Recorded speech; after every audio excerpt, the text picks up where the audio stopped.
And on another important note that the American people entrusted President Trump to fulfill, illegal border crossings hit lows not seen in decades. The new heavy security posture adopted by the Trump administration was a significant reason for their decision to return to the countries of their origin.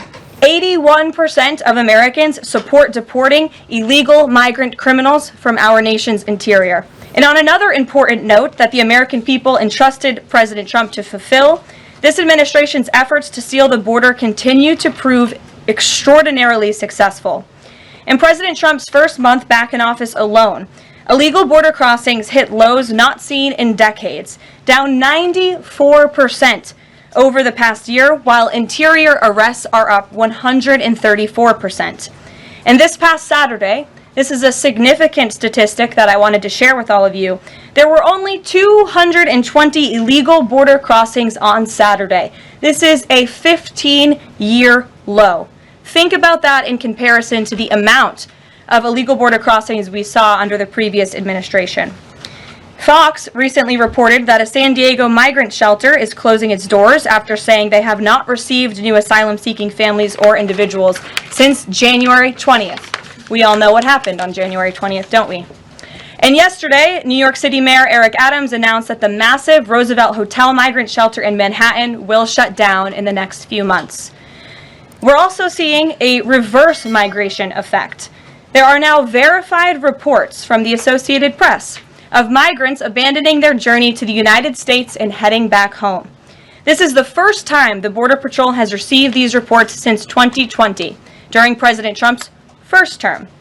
The returning migrants claimed in interviews that the new heavy security posture adopted by the Trump administration was a significant reason for their decision to return to the countries of their origin. Overall, the American people continue to overwhelmingly give President Trump very positive remarks. Nearly every one of President Trump's policy initiatives are receiving strong majority support, and I have noted that in every briefing since Inauguration Day. 81% of Americans support deporting illegal migrant criminals from our nation's interior.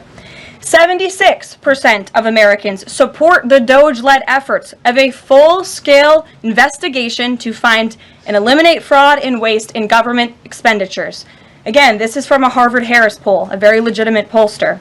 76% of Americans support closing the border. 69% of Americans support President Trump's common-sense efforts to ban men from women's sports. As you all know, we celebrated that executive order at the White House a couple of weeks ago. 65% of Americans support the president's efforts to eliminate all preferences by race in the hiring and awarding of government contracts, which is another pledge that DOJ is working hard to fulfill. And 61% of Americans, vast majority, support the president's plan for reciprocal tariffs to ensure that other countries are treating us the way we have always been treated.